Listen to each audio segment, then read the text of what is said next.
मोईद पीरज़ादा साहब के घर पर आग लग गई, आग भड़क उठी, बहुत ही पुरसरार सा वाक़या हुआ है। कोई समझ नहीं आई कि ये सब कुछ क्या हुआ है, क्योंकि आज शाम हम एक डिनर पर इकट्ठे थे।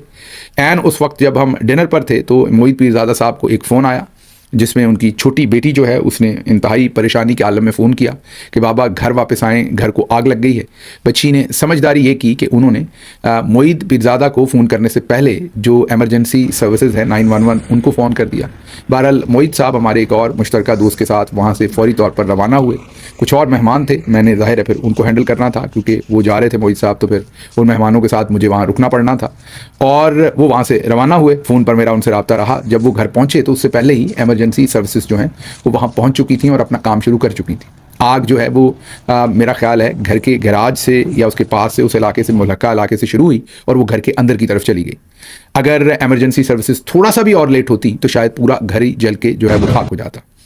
बहरहाल एमरजेंसी सर्विसेज ने बहुत ही बरवक्त रिस्पॉन्ड किया और बहुत ही आप ये कहिए कि क्विकली उन्होंने आग के ऊपर काबू पाया। जाहिर है उनकी ट्रेनिंग भी है और एक पूरा सिस्टम डिज़ाइन है, उसकी ड्रिल्स होती रहती हैं। कई दफ़ा हम अनॉयड भी होते हैं अमेरिका में या और भी बहुत सारे मुल्कों में जब इनकी ड्रिल्स होती हैं और रोड ब्लॉक की जाती है उस पर्पज़ के लिए या शोर भी सुनाई देता है, लेकिन ड्रिल्स भी की जाती हैं बार बार कि आपने वक्त पर कैसे पहुँचना है और पहुँच कर आपने आग पर काबू कैसे पाना है।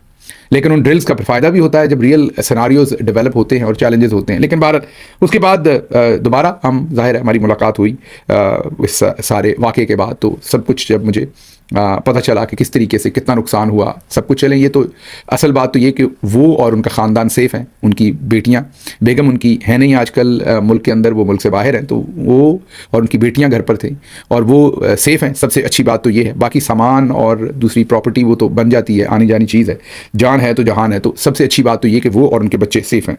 अब ये बहुत ही एक हैरानकुन किस्म का पैटर्न है। आपको पता ही है इससे पहले जो कुछ यूके में हुआ आदिल राजा शहजाद अकबर के साथ और उसके बाद अब मोईद पीरज़ादा साहब के साथ। लेकिन ये कुछ ऐसा भी नहीं कि ये अनहोनी है। अनहोनी का मतलब ये है कि हमें इसका अदराक नहीं।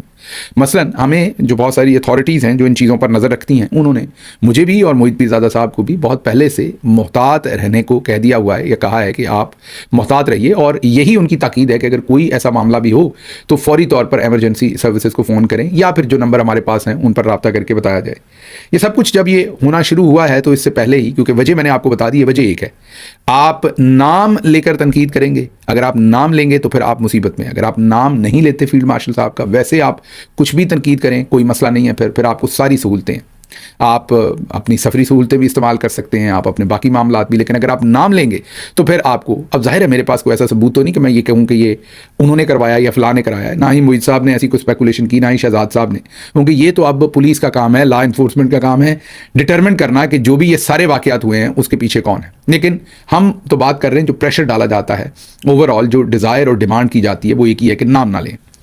अब इस सारी सूरत हाल में क्योंकि मुझे तो अंदाज़ा था, तो मैंने अपने आप को बहुत महदूद कर लिया हुआ है और मैंने अपनी रेजिडेंस भी चेंज की। मैं चेंज करता रहता हूँ, बहुत रिपीटेडली चेंज करता रहता हूँ इन्हीं सारी चीज़ों से बचने के लिए, क्योंकि अंदाज़ा है ये दोस्त ज़रा उतनी तेज़ी से शायद रेजिडेंस को उस तरह चेंज, क्योंकि आसान भी नहीं है, ज़ाहिर है उतनी तेज़ी से चेंज नहीं कर पाए या नहीं कर सकते, क्योंकि जैसे मैंने कहा कि आसान काम तो नहीं है।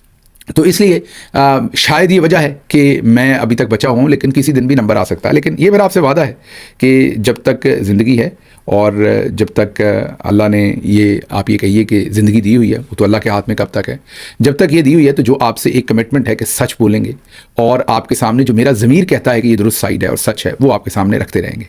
बहरहाल इसमें कोई शक नहीं कि ये जो कुछ आज मोईद साहब के साथ हुआ, पहले हुआ दोस्तों के साथ यूके में, शहजाद साहब, आदिल साहब और दूसरे लोगों के साथ, ये कोई, मैंने जैसे आपको कहा, अनहोनी नहीं है। ये अब से बहुत देर पहले इन सारी चीज़ों का अदराक भी हो गया था। बहुत सारे जो आप ये कह लीजिए कि इदारे हैं रेलिवेंट, उनको भी इसका अदराक है कि क्या कुछ हो सकता है और कैसे उससे बचना है, क्या करना है, क्या नहीं करना, कहाँ जाना है, कहाँ नहीं जाना। तो इसमें आपको बहुत ज़्यादा मोहतात होने की ज़रूरत होती है। जितना आप मोहतात हो लें उसमें कुछ ना कुछ बचत। लेकिन बहरहाल फिर भी आखिर आप जितना भी मोहतात होंगे, एंड ऑफ द डे अगर आपकी किस्मत में कुछ लिखा हुआ है तो वो होना ही होना है।